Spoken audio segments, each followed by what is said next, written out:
হাসিনার মতো ক্ষমতায় আসার স্বপ্ন দেখেন না। আমরা কিন্তু বৈশা নাই। ঘরে ঘরে মা বোনদের এবার ভোট কেন্দ্রে পাঠাই দিবেন। শুধু ভোট দিয়ে আসবে না, তারা কি করবে? ভোট কেন্দ্র পাহারা দিবে। পারবে না? একদিন রাতে আমরা না খেয়ে থাকবো, আগের দিন রান্না করে রাখতে বলবেন। বোনদেরকে ভোট কেন্দ্র পাহারা দিতে দিবেন। আর আমি সাথে একটা অস্ত্র নিয়ে যাইতে বলছি, সেটা হচ্ছে খুন্তি। এটা কি? এই বরিশালের মা বাবারা আমাদের এই যে খুন্তি, জুতা, বেলুন এগুলো দিয়ে শিক্ষা দিচ্ছে, এগুলো দিয়ে শিক্ষা দিয়ে ডাক্তার বানাইছে। এখন এগুলা দিয়ে দুষ্ট সন্ত্রাসীদের শিক্ষা দিতে হবে। পারবে না? এই খুন্তি দিয়ে আমরা সন্ত্রাসীদের শিক্ষা দেওয়া দিব একদম ইনশাআল্লাহ। ডাল ঘুটনি এগুলা নিয়ে মা বোনদের একদম কেন্দ্র পাহারা দিতে পাঠাই দিবেন। ভোট কাটার স্বপ্ন দেখুক একবার।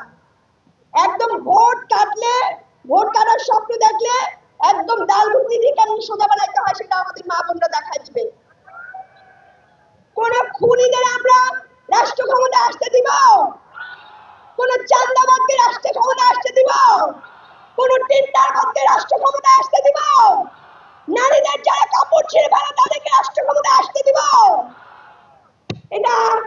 এটা হাদির শহর, আমাদের জালকাঠি ইনসাফের শহর, হাদির শহর। আমরা হারবো না। হাদির শহরে কেউ হারে না। আমরা আজীবন জিতবো এবং হাদির শহরের মানুষ এই ঝালকাঠির মানুষের আজাদির লড়াই লড়বে। আমি লড়বো, আমার সন্তান লড়বে, আপনাদের সন্তান লড়বে। হাদি চাইছিল কি? ইনসাফ, বিচার। ইনশাআল্লাহ জোট ক্ষমতায় যাবে এবং আমরা হাদি হত্যার বিচার করব। পারবো না ভাইরা? হাদি হত্যার বিচার করতে পারবো না? ভাইয়ের রক্তের প্রতিশোধ নিতে পারবো না? আপনারা কষ্ট করেন, অনেক কষ্ট করতেছেন।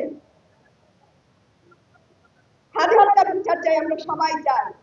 এবং 12 তারিখে আমরা জোটের গণজোয়ার দেখতে চাই আপনাদের মাধ্যমে। ইনশাআল্লাহ আমরা 12 তারিখে জনগণের সেবক হয়ে যাব। 13 তারিখ পর থেকে আমাদের বিজয়ের মাধ্যমে আমরা জনগণের সেবক হিসেবে উপস্থিত হব ইনশাআল্লাহ। এবং আপনাদের সাথে মাঠে ময়দানে আমাদের বারবার দেখা হবে। আমরা যে ইলেকশনের পর ঢাকা যায় উঠবো সেরকম সেবক আমরা হব না। বারবার আমরা আসবো, আপনাদের কথা শুনবো, মাঠে ঘাটে দৌড়াবো।